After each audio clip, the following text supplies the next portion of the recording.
Sir, ഈ number പ്ലേറ്റിൻ്റെ news വൈറലായ സമയത്ത് സാറിൻ്റെ പ്രൊഫൈൽ എടുത്തിട്ട് ഞങ്ങൾ ചെക്ക് ചെയ്തിട്ടായിരുന്നു. അപ്പോൾ അതിൽ വന്നിട്ടുള്ള വളരെ രസകരമായിട്ടുള്ള കുറച്ച് കമൻസ് ഉണ്ട്. അതായത് മാർക്കറ്റിൽ ഇറങ്ങിയിട്ട് പച്ചക്കറി വാങ്ങുന്ന ലാഭത്തോടെയാണ് സാർ വണ്ടി എടുക്കുന്നത്. അതുപോലെ പണ്ടാരോ വണ്ടി ഓടിക്കാൻ കൊടുക്കാത്തതിൻ്റെ ദേഷ്യം തീർക്കണം പുള്ളി എന്നൊക്കെ പറഞ്ഞിട്ടുള്ള കമൻസ് ഉണ്ട്. സോ എക്സാക്ട്ലി എന്ന് മുതലാണ് ഈ ഒരു പാഷൻ തുടങ്ങിയത്? അതായത് ഒരു വലിയ ബിസിനസ്സുകാരനായതിനു ശേഷമാണോ ഇതൊരു മോട്ടോ ബിസിനസ്? അല്ലല്ല, അങ്ങനെയല്ല. പക്ഷേ വണ്ടി എനിക്ക് എപ്പോഴും ഇഷ്ടം. വണ്ടി എനിക്ക് നല്ലോണം ഓടിക്കാനും ഇഷ്ടം. എനിക്ക് ജീപ്പ് ഭയങ്കര ഇഷ്ടം, 4 വീൽ SUV ഭയങ്കര ഇഷ്ടം. കാറിനോട് വലിയ ഇഷ്ടമൊന്നുമില്ല. എനിക്ക് കൂടുതൽ SUV-യോടായിരുന്നു ഇഷ്ടം. കാരണം ഈ കാട്ടിലൊക്കെ ഓടിച്ച് എനിക്ക് 4 വീൽ ഇട്ട് ഓടിക്കുക എന്ന് പറയുന്ന ഒരു വൻ ഫീലാണ് എനിക്ക്. അപ്പം ഞാൻ പൊതുവെ ഒരു SUV-യുടെ ആളായിരുന്നു. പക്ഷെ ഞാൻ ഈ പോർഷെ ഓടിച്ചു തുടങ്ങിയപ്പോൾ അതെല്ലാം മാറി. ഇപ്പം എനിക്ക് SUV-യുടെ അല്ല ഇഷ്ടം, എനിക്ക് സ്പോർട്സ് കാറിനോടാണ് ഇഷ്ടം.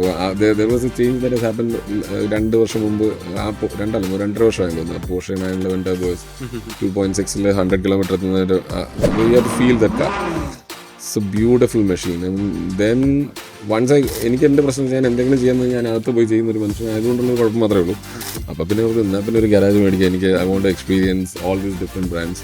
ഇതൊക്കെ പണ്ട് എനിക്ക് ദൂരെ നിന്ന് കാണാനുള്ള ഓപ്പർച്യൂണിറ്റി അത് കാണാൻ തന്നെ ഇല്ല. ഈവൻ ഇന്നും പോലും ഞാൻ ആ റോൾസ് റോയ്സ് വാങ്ങിക്കുമ്പം ഞാനത് കണ്ടിട്ടുള്ളത് ഞാൻ കണ്ടിട്ടുള്ളത് എനിക്കൊന്ന് യൂസഫറിയുടെ റോൾസ് റോയ്സ് എയർപോർട്ടിൽ ഒരു ദിവസം ആരെയും വിളിക്കാൻ കിടക്കുന്നത് കണ്ട്.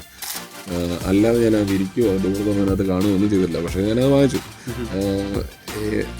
അപ്പോൾ എനിക്കത് എക്സ്പീരിയൻസ് ചെയ്തില്ല ഈ സാധനങ്ങളല്ല. എന്തായാലും അവിടെ എത്തി. ഇനിയിപ്പോൾ നോക്കാം.